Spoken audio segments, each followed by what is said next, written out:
Welcome back to News for Great Day. Many of you know that February is American Heart Month, which is a time when all of us should really focus on our cardiovascular health. And we are happy to have Dr. Paul Robiolio with us today.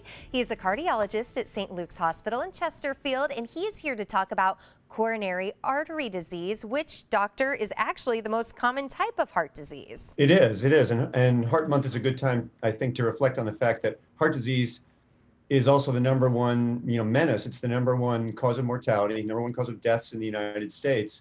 So we're very focused on the pandemic, and appropriately so. But even in the setting of the pandemic, where that's moved up to about second or third on the list in 1 year, heart disease still trumps that in terms of the number of deaths we're faced with, even with all the things we have going for us to treat it nowadays. So it's a good time to reflect on that and what we can do to prevent it and to treat it. What exactly is coronary artery disease? It's, if you think of the pipes, the arteries that bring blood to your whole body, there's a set of smaller pipes that bring blood to the heart. The heart actually needs oxygen and nutrients to do its job of pumping blood to the rest of the body.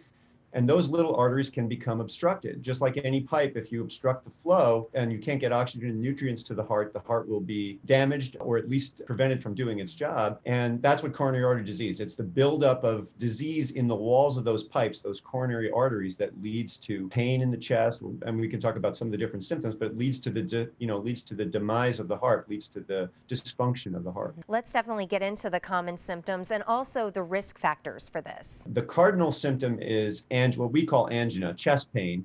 And of course, your chest can hurt for lots of different reasons. So, one of the first things we always try to decide when we see, and we spend a lot of our time in cardiology taking care of people with chest pain, is, what is the cause of the chest pain? Your skin can hurt, your muscles, your bones, your esophagus, your swallowing pipe, your lungs.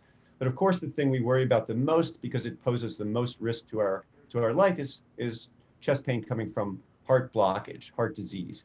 And that, it varies, but in how different people perceive it. But it typically is a squeezing, gripping pain in the center of the chest, and it typically comes on with exertion. As the arteries in the heart start to block, there's enough blood flow when you're sitting still, but as you try to get up and walk, or more importantly, exercise or exert yourself, there's not enough flow through that partially blocked artery, and people will experience the symptom, in this case, chest pain. We only have time to barely scratch the surface of this, but it's such an important conversation to have for all of our viewers out there. And for more information or to connect with any of the amazing cardiologists over at St. Luke's, visit stluke's-stl.com/heartshealth or call the number on your screen. It is 314-205-6801.